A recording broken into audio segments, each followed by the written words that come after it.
नमस्कार दोस्तों, सब बढ़िया। मैं भी बढ़िया हूँ बच्चों। अब सीधे शुरू करते हैं हम क्वेश्चन जो मैंने पिछली क्लास में बोला था कि एक क्वेश्चन हम प्रैक्टिस करेंगे। तो देखो बच्चों, एक क्वेश्चन बनाया है आपके लिए मैंने और इसमें लगभग सारी चीजें डालने की कोशिश करी है और मैं आशा करता हूँ इससे पहले वाली सारी वीडियो आप देख चुके होंगे। वो जरूरी है देखना, यदि आपने वो नहीं देखी तो पहले आप वो देखो। डायरेक्ट इस क्वेश्चन पे कूदोगे तो बच्चों बड़ी दिक्कत हो जाएगी। ठीक है, देखो इतना बड़ा क्वेश्चन एग्जाम में नहीं आता, लेकिन क्या होता है कि जब हम एक लेवल की प्रैक्टिस कर लेते हैं ना, तो बोर्ड के जो क्वेश्चन है ना, बिल्कुल ऐसा लगता है कि लड्डू क्वेश्चन आता है, बढ़िया भैया बहुत मजा आ गया। तो ऐसे क्वेश्चन की हमें प्रैक्टिस करनी चाहिए जिससे कि एग्जाम में जब हम बोर्ड में बैठे हैं तो हमें वो क्वेश्चन बहुत ही आसान लगेगा, ये तो सब कुछ आता है। तो इसलिए पहले वाली वीडियो देखना बहुत जरूरी है बच्चों। तो शुरुआत करते हैं, अब देखते हैं कि क्वेश्चन क्या कह रहा है। बच्चों आप इसका स्क्रीनशॉट खींच लेना, ठीक है, वैसे साथ साथ चल रहा है ये। तो जब आप स्क्रीनशॉट खींच लोगे, अच्छे से पहले इस क्वेश्चन को पढ़ना, फिर उसके बाद आप वीडियो दोबारा से मेरी सुनना। तो ये क्वेश्चन आप जो है अच्छे से पढ़ लो। मैं भी ये क्वेश्चन नहीं पढ़ रहा हूं, मैं ये मानकर करा रहा हूं आपको कि आप ये क्वेश्चन अच्छे से पढ़ लोगे। उसके बाद फिर हम इसको शुरू करते हैं। तो बच्चों हमें क्वेश्चन के अंदर इनकम एंड एक्सपेंडिचर बनाना है, बैलेंस शीट बनानी है, क्लोजिंग बैलेंस शीट बनानी है क्योंकि क्वेश्चन में लिखा हुआ है, और हमें ओपनिंग बैलेंस शीट भी बनानी पड़ेगी। क्यों बनानी पड़ेगी ये हम देखते हैं। ये हमें वर्किंग नोट्स में बनानी पड़ेगी बच्चों, वर्किंग नोट्स। देखो आप लोगों को याद होगा लास्ट ईयर हम फाइनल अकाउंट्स पढ़ते थे, उसके अंदर जब हम बैलेंस शीट बनाते थे कैपिटल में नेट प्रॉफिट प्लस करते थे। अब हमें नॉट फॉर प्रॉफिट ऑर्गेनाइजेशन की कैपिटल गिवन ही नहीं होती। नॉट फॉर प्रॉफिट ऑर्गेनाइजेशन की कैपिटल को कैपिटल फंड या जनरल फंड बोलते हैं, वो हमें गिवन नहीं होती। तो हमें लास्ट ईयर की बैलेंस शीट बनानी पड़ती है। आपको पता ही है assets is equal to capital plus liabilities. तो एसेट्स हमें गिवन होते हैं, लायबिलिटीज हमें गिवन होती हैं, कैपिटल हम कैलकुलेट कर लेते हैं। ठीक है, आपने क्वेश्चन अच्छे से पढ़ लिया होगा बच्चों। अभी मैंने बोला था अच्छे से पढ़ना, फिर वीडियो की शुरुआत करना। अब बच्चों पिछले साल की जो बैलेंस शीट है उसमें आइटम कहां से जाते हैं। जो रिसीट एंड पेमेंट हमें क्वेश्चन में गिवन होता है उसमें जो बैलेंस ब्रॉट डाउन होता है वो लास्ट ईयर का कैश होता है, और पेमेंट साइड में यदि बैलेंस ब्रॉट डाउन है तो वो लास्ट ईयर का बैंक ओवरड्राफ्ट होता है जो कि लायबिलिटी साइड में जाता है। तो ये पिछले साल के हैं तो जाहिर सी बात है पिछले साल की बैलेंस शीट में जाएंगे। इसके बाद रिसीट एंड पेमेंट का कोई भी आइटम ओपनिंग बैलेंस शीट में तब तक नहीं जाता जब तक कि क्लियरली ना लिखा हो ये लास्ट ईयर का है। क्लियर, ध्यान रखनी है बात आखिर तक। अब हम शुरुआत कर रहे हैं, क्वेश्चन पढ़ना शुरुआत करते हैं। क्वेश्चन आपने ढंग से पढ़ लिया है। Balance brought down last year का कैश है, तो बच्चों लास्ट ईयर की बैलेंस शीट में ये हमारा चला जाएगा कैश, और इसमें अमाउंट आ जाएगा हमारा 40,000। इसके बाद बच्चों पेमेंट साइड में बैलेंस ब्रॉट डाउन दे रखा है जो कि लास्ट ईयर का बैंक ओवरड्राफ्ट है। लायबिलिटी साइड में हमने लिख दिया बैंक ओवरड्राफ्ट, और इसका अमाउंट हमने लिख दिया 10,000। ठीक है, अब शुरुआत करते हैं। सब्सक्रिप्शन 18, 19, 19, 20, 20, 21 ये हमें रिसीव हुआ है पिछले साल का, इस साल का, अगले साल का। टोटल 70,000 है। एडिशनल इंफॉर्मेशन आप पढ़ चुके हो। यहां पे दे रखा है 615 मेंबर्स है, हर एक जना 100 रुपए दे रहा है। इसका मतलब है आंसर पता चल गया। इनकम एंड एक्सपेंडिचर की इनकम साइड पे हम लिख देंगे बाय सब्सक्रिप्शन, और हमें आंसर पता चल गया 61,500। क्यों? क्योंकि 615 मेंबर है, हर एक जना 100 रुपए दे रहा है। एडिशनल इंफॉर्मेशन में दे रखा है 7500 हमारे आउटस्टैंडिंग है लास्ट ईयर के। लास्ट ईयर के आउटस्टैंडिंग है, तो लास्ट ईयर के आउटस्टैंडिंग हमारे बैलेंस शीट में चले जाएंगे। पिछले साल की आउटस्टैंडिंग सब्सक्रिप्शन 7,500। क्लियर हो गई बात? यदि ये गिवन नहीं होता 7500, तो हम ये जो रिसीट एंड पेमेंट में लास्ट ईयर का जो हमें रिसीव हुआ है ये हम डाल देते हैं। क्लियर है ना? अब बच्चों करंट ईयर का हमें कितना रिसीव हुआ है? 55,000। 55,000 हमें रिसीव हुआ है, जबकि हमारा आंसर कितना आ रहा है? 61,500। तो हमने खुद समझ लिया करंट ईयर का जो आउटस्टैंडिंग है वो हमारा कितना है बच्चों? 6,500। ठीक है ना? 61,500 आंसर होना चाहिए। करंट ईयर का इतना रिसीव हुआ है तो हमने खुद पता लगा लिया। इसमें कोई बहुत ज्यादा प्रॉब्लम वाली बात नहीं है कि करंट ईयर का इतना, इसका मतलब 6,500 आउटस्टैंडिंग है। अब जब हम क्लोजिंग बैलेंस शीट में डालेंगे आउटस्टैंडिंग सब्सक्रिप्शन बच्चों, तो लास्ट ईयर का जो हमारा आउटस्टैंडिंग है 7500 था। उस 7500 में से 7,000 हमें रिसीव हुए, तो लास्ट ईयर का जो हमारा है 18, 19, 500, और इसी साल का 19, 20 हमने अभी अभी निकाला 6,500। टोटल हमारा आ गया 7,000। समझ गए बात? सब्सक्रिप्शन वाली हमारी एडिशनल फॉर्मेशन खत्म। जो जो चीजें जहां जहां जा रही है उसी वक्त लिख देनी है। ऐसा नहीं करना। बच्चे क्या गलती करते हैं, पहले बनाते हैं इनकम एंड एक्सपेंडिचर, पूरा क्वेश्चन पढ़ते हैं ऊपर से लेके नीचे तक, उसके बाद फिर पूरा क्वेश्चन पढ़ते हैं ऊपर से लेके नीचे तक, बनाते हैं ओपनिंग बैलेंस शीट, उसके बाद फिर ऊपर से लेके नीचे तक तीसरी बार पढ़ते हैं, फिर बनाते हैं क्लोजिंग बैलेंस शीट। तो ये काम नहीं करना। उसी वक्त जो जो चीजें जहां जहां जा रही है वहां लिखनी है। क्वेश्चन बहुत ध्यान से पढ़ना है। कई बार एग्जाम में सिर्फ इनकम एंड एक्सपेंडिचर पूछा होता है और बच्चों ओपनिंग और क्लोजिंग बैलेंस शीट भी बना रहे हैं। तो अकाउंट्स में बहुत जरूरी है पूरा क्वेश्चन बहुत ढंग से ध्यान से पढ़ना कि पूछा क्या है, उस हिसाब से जवाब देना। अब बच्चों ये हमारा 2021 एडवांस सब्सक्रिप्शन है 8,000, ये हमारी क्लोजिंग बैलेंस शीट में जाएगा। क्लोजिंग बैलेंस शीट में सबसे पहले बच्चों हम कैपिटल फंड लिख देते हैं, ठीक है? तो थोड़ी सी हम जगह छोड़ देंगे क्वेश्चन के हिसाब से, और यहां पे लिख देंगे हम एडवांस सब्सक्रिप्शन, और ये हमारा चला जाएगा 8,000। बच्चों ये इनकम आउटस्टैंडिंग है, मतलब ये डेटर हो गए, ये एडवांस इनकम है। कई बार बच्चे ना आउटस्टैंडिंग वर्ड से कंफ्यूज हो जाते हैं कि आउटस्टैंडिंग है तो ये एसेट साइड में क्या है, ये हमें मिलना है, इसकी एसेट है, ठीक है? और ये हमने एडवांस में इनकम रिसीव हुई, हमारी लायबिलिटी है। तो देखो हमने इसका काम खत्म कर दिया, इसका काम कर दिया। एंट्रेंस फीस एडिशनल फॉर्मेशन हम पढ़ चुके हैं। एंट्रेंस फीस के लिए लिखा है 10% को कैपिटलाइज्ड करना है। कैपिटलाइज मतलब पार्ट ऑफ कैपिटल। तो बच्चों कैपिटल फंड में ऐड हो जाएगा एंट्रेंस फीस, क्योंकि इसको हमने कैपिटलाइज कर दिया, और ये आ गया हमारा 2,000। समझ में आ गई बात? इसके बाद है लॉकर रेंट, ये हमारी इनकम है, ये हम इनकम साइड में लिख देंगे बाय लॉकर रेंट, और ये हमारा आ गया बच्चों 30,000। इसके बाद हमें गिवन है क्वेश्चन में revenue from refreshment by revenue from refreshment, ये भी हमारी इनकम हो गई, ठीक है? इसमें कोई समस्या वाली बात ही नहीं है।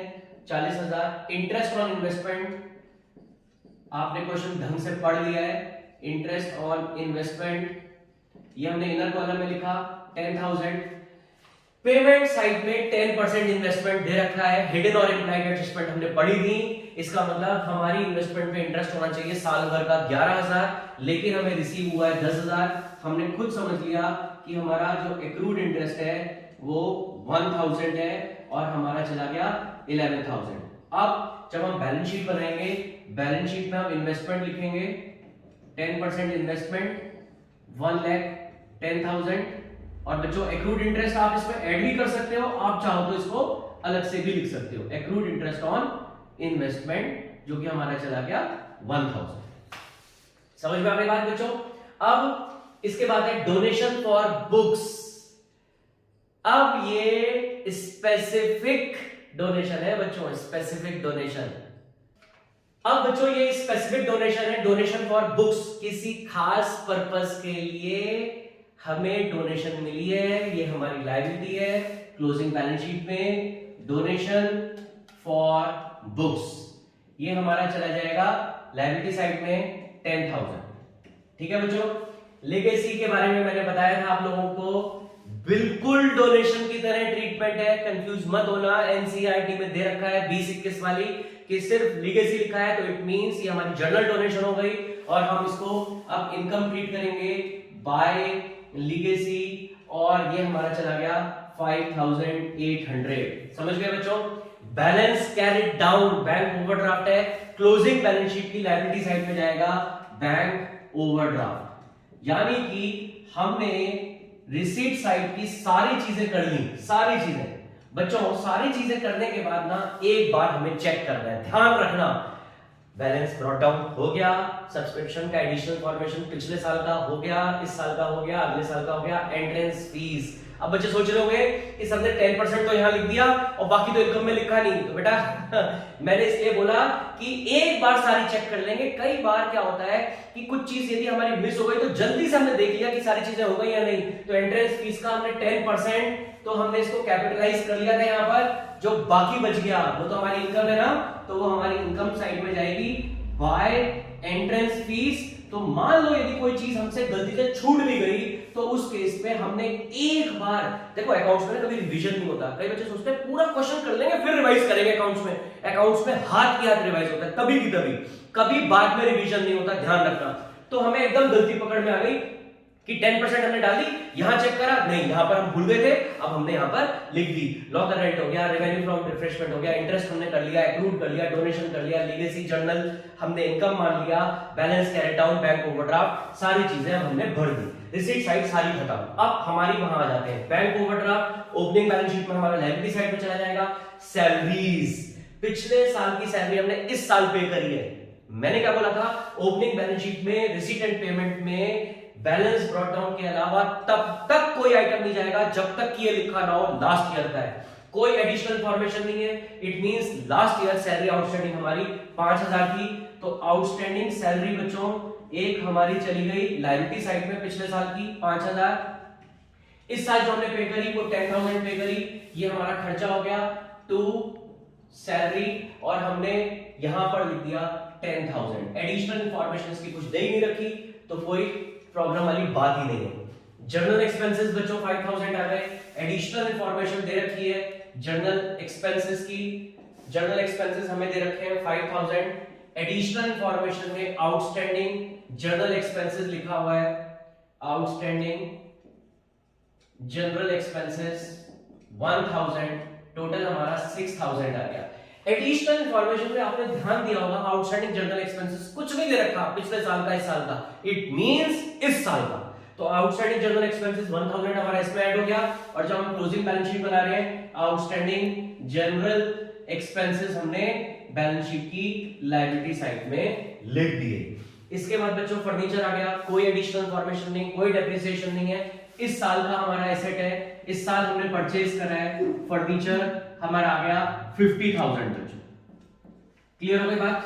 अब इसके बाद स्टेशनरी एडिशनल इंफॉर्मेशन आप पढ़ चुके हो, क्योंकि इसका ओपनिंग स्टॉक और क्लोजिंग स्टॉक दे रखा है, इसलिए हमें इसका कंजम्पशन आइटम निकालना पड़ेगा। तो हम यहां लिख देंगे to stationery consumed. Stationery consumed में बच्चों हम लिख देंगे ओपनिंग स्टॉक, जो कि हमें क्वेश्चन में दे रखा है 3000, प्लस परचेजेस कुछ भी नहीं दे रखा, तो इसका मतलब स्टेशनरी की परचेजेस हमें दे रखी हैं, कितनी दे रखी है बच्चों 8000, और माइनस क्लोजिंग स्टॉक हमें कितना गिवन है बच्चों 1000, यानी कि टोटल आ गया 10,000। उसी वक्त स्टॉक ऑफ स्टेशनरी हमारा बच्चों ओपनिंग बैलेंस शीट में चला गया, स्टॉक ऑफ स्टेशनरी 3000, उसी वक्त जो हमारा स्टॉक ऑफ स्टेशनरी क्लोजिंग है वो हमारा क्लोजिंग बैलेंस शीट में चला गया, स्टॉक ऑफ स्टेशनरी 1000 इसके अंदर क्लोजिंग बैलेंस शीट के अंदर। स्टेशनरी भी हमारा हो गया। रिफ्रेशमेंट एक्सपेंसेस एक हमारा एक्सपेंस है, टू रिफ्रेशमेंट एक्सपेंसेस, जितने भी हमें एक्सपेंसेस दे रखे हैं क्वेश्चन के अंदर 10,000, हमारे 10,000 एक्सपेंसेस यहां पर आ गए। रेंट, रेंट के एडिशनल इंफॉर्मेशन आप पढ़ चुके हो, टू रेंट हमने लिखा 4,800, क्वेश्चन में लिखा है 30 जून तक दिया है, तो 3 महीने का प्रीपेड हो गया, minus prepaid at the end 1200 हमने माइनस कर दिए। लेकिन जो अगला पॉइंट क्वेश्चन में दे रखा है कि रेंट हमारा 400 पर मंथ है, इट मींस हमें आंसर पता चल गया। अब जब ये देखते ना बेटा पर मंथ है, तो इट मींस आंसर पता है 400 × 12, यानी कि हमारा 4,800 आउटर कॉलम में आना चाहिए, जबकि ये तो हमारा 3,600 आ रहा है। तो हमें खुद समझना पड़ेगा कि prepaid at the beginning, prepaid जो हमारा बिगिनिंग है वो भी हमारा 1200 था, यानी कि एक तरीके से समझ लो हम जो रेंट पे कर रहे होंगे 1 जुलाई टू 30 जून हर साल पे कर रहे होंगे, ठीक है। तो पिछले साल एडवांस दिया था इस साल के लिए, इस साल दिया अगले साल के। क्लियर हो गई बात? अब ये प्रीपेड रेंट हम बच्चों prepaid rent opening balance sheet में भी चले जाएंगे और क्लोजिंग बैलेंस शीट में भी, क्लोजिंग बैलेंस शीट में लिख दिए और ओपनिंग बैलेंस शीट में भी हमने लिख दिए। कहने का मतलब है तभी की तभी साथ ही साथ काम करना है, हमें उसके लिए जो है ना वेट नहीं करना। तो बच्चों समझ में आ गई बात? ये हमारा प्रीपेड रेंट ओपनिंग क्लोजिंग दोनों बैलेंस शीट में चला गया। 10% इन्वेस्टमेंट बच्चों ये हम लिख ही चुके हैं, जब हमारी इन्वेस्टमेंट आई थी उसका अकाउंट इंटरेस्ट भी हमने लिख दिया। बैलेंस कैरी डाउन ये हमारा क्लोजिंग बैलेंस शीट में जो हमारा कैश है, ये हमारा इस साल का कैश है, क्लोजिंग बैलेंस शीट में हमारा चला जाएगा 30,000। अब हमने सारी चीजें भर ली, जैसे मैंने अभी रिसीट साइड में बोला था तुरंत ये भी चेक करो, balance brought down opening balance sheet में चला गया, ये ओपनिंग बैलेंस शीट में लायबिलिटी साइड चला गया, ये एक्सपेंडिचर में चला गया, एडिशनल फॉर्मेशन थी, फर्नीचर जा गया, स्टेशनरी का कंजम्पशन हो गया, ओपनिंग क्लोजिंग स्टॉक दोनों बैलेंस शीट में लिख दिए, रिफ्रेशमेंट एक्सपेंसेस में लिख दिया, रेंट हमने यहां लिख दिया, इसका prepaid opening closing balance sheet दोनों में लिख दिया, 10% इन्वेस्टमेंट भी हो गया, बैलेंस कैरी डाउन कैश भी हो गया। तुरंत चेक हो जाता है क्योंकि हमें एकदम ताजा ताजा याद रहता है कि हमने कहां चीजें डाली हैं, तुरंत चेक कर डालो, ज्यादा टाइम नहीं लगना है इसके अंदर। ठीक, अब उसके बाद जब ये सारा काम खत्म हो गया, पहली एडिशनल इन्फॉर्मेशन हमारी हो गई, दूसरी हो गई, तीसरी भी हो गई, फोर्थ भी हो गई, पांचवी एडिशनल इन्फॉर्मेशन दे रखा है कि 31 मार्च 2019 पिछले साल की बात हो रही है, बिल्डिंग हमारे पास 1 लाख थी, तो पिछले साल की बैलेंस शीट में हमने बिल्डिंग लिख दी बच्चों 1 लाख, क्योंकि ये पिछले साल की बैलेंस शीट में जाएगा, पिछले साल की बात कर रहे हैं। साथ में इसमें बोल दिया कि डेप्रिसिएशन 5% है, तो डेप्रिसिएशन एक तो हमारा एक्सपेंस में चला गया to depreciation on building. Depreciation on building हमें 5% दे रखा है बच्चों, ये हमारा 5000 आ गया। ठीक, अब ये बिल्डिंग हमने बेची तो है नहीं, क्योंकि बेची होती तो यहां होता सेल ऑफ बिल्डिंग, इसका मतलब ये बिल्डिंग हमारे पास है अभी भी, तो ये बिल्डिंग हमारी क्लोजिंग बैलेंस शीट में भी जाएगी बच्चों, बिल्डिंग, और 1 लाख इनर कॉलम में माइनस डेप्रिसिएशन 5000 बच्चों, और ये हमारा चला गया 95,000। और लास्ट वाली entrance fees is to be capitalised, हम ऑलरेडी कर चुके हैं, कैपिटल प्लस कर दिया, यहां कर दिया। हमने सारा क्वेश्चन पढ़ लिया, सारी चीजें चली गई, रिवाइज भी कर लिया हाथ की हाथ। देखो कितना कम टाइम लगा इतने बड़े क्वेश्चन में, जबकि इतना बड़ा क्वेश्चन एग्जाम में नहीं आता, हमने सिर्फ प्रैक्टिस के लिए करा, इतना बड़ा क्वेश्चन नहीं आता। इसका आधा भी आ जाए ना तो भी समझ लो बहुत बड़ी बात है। पिछले साल तो अभी क्वेश्चन जो आया था उसमें सिर्फ इनकम एंड एक्सपेंडिचर पूछा था, सिर्फ इनकम एंड एक्सपेंडिचर, तो कुल मिला के 8 से 9 मिनट के अंदर वो क्वेश्चन हमारा सॉल्व हो गया था, वो भी मैक्सिमम टाइम रिवीजन करने के बाद। ठीक है बच्चों, अब हमारा क्या काम बचा, इसको बैलेंस करना। अब जब बच्चों हमने इसका बैलेंस करा, हमने पहले ओपनिंग बैलेंस शीट बैलेंस करी, टोटल हमारा ज्यादा था एसेट साइड का, बैलेंसेबल कैपिटल फंड आ गई। ठीक है, यानी कि लास्ट ईयर की कैपिटल हमने कैलकुलेट कर ली। बच्चों बहुत ही कम केसेस में ऐसा भी हो सकता है लायबिलिटी साइड ज्यादा आ जाए तो कैपिटल फंड नेगेटिव आ जाती है, उसमें डेफिशिएंसी हम उसको बोलते हैं, वो हमारी कैपिटल नेगेटिव में, इसका मतलब ये हमने कर लिया। इसके बाद बच्चों हमने इनकम एंड एक्सपेंडिचर को बैलेंस करा, क्रेडिट साइड ज्यादा है, हमारी बैलेंसिंग फिगर आ गई 120500, सरप्लस आ गया, इसको हम excess of income over expenditure भी बोलते हैं बच्चों। यदि हमारी डेबिट साइड ज्यादा आई तो यह डेफिसिट या excess of expenditure over income. और उसके बाद बच्चों ये हमारा यहाँ पर कैपिटल फंड हमारी लास्ट ईयर से आ गई, सरप्लस हमने ऐड कर दिया, ये आ गया टोटल। अब हम टोटल करेंगे, ऐसा हो ही नहीं सकता जो स्टेप मैंने बताया है कि ये बराबर ना आए। समझ गए बच्चों? तो बच्चों बहुत ध्यान से आपको देखना है, समझना है और इसी तरीके से सारे क्वेश्चन करने हैं। आशा करता हूं आपने खूब प्रैक्टिस करी होगी और जब आप ये समझ रहे होंगे आपको एक एक चीज समझ में आ गई होगी। तो लगभग हमने सारी चीजें इसके अंदर कवर करी है, बल्कि एक स्पेसिफिक फंड, टूर्नामेंट एक्सपेंसेस भी हम इसके अंदर लिख देते तो वो सीधा क्लोजिंग बैलेंस शीट में हमारा आ जाता। उस टॉपिक को हमने बहुत ज्यादा डिटेल में कराई है। ठीक है बच्चों, तो अब ये आप लोग ढंग से करना, प्रैक्टिस करना, लाइक शेयर सब्सक्राइब करना, बेल आइकन जरूर दबाना, जिससे कि जो जो मैं वीडियो डालता जा रहा हूं आपके पास तुरंत उसके बाद नोटिफिकेशन आ जाए। ठीक है बच्चों, तो अब हम नेक्स्ट वीडियो में मिलते हैं, उसके अंदर हम पार्टनरशिप शुरू करेंगे, फंडामेंटल्स ऑफ पार्टनरशिप। और बच्चों वीडियो देखते रहो, शेयर करते रहो। ठीक है, तो आज की सभा यही समाप्त। ओके बच्चों, मिलते हैं अगली वीडियो में।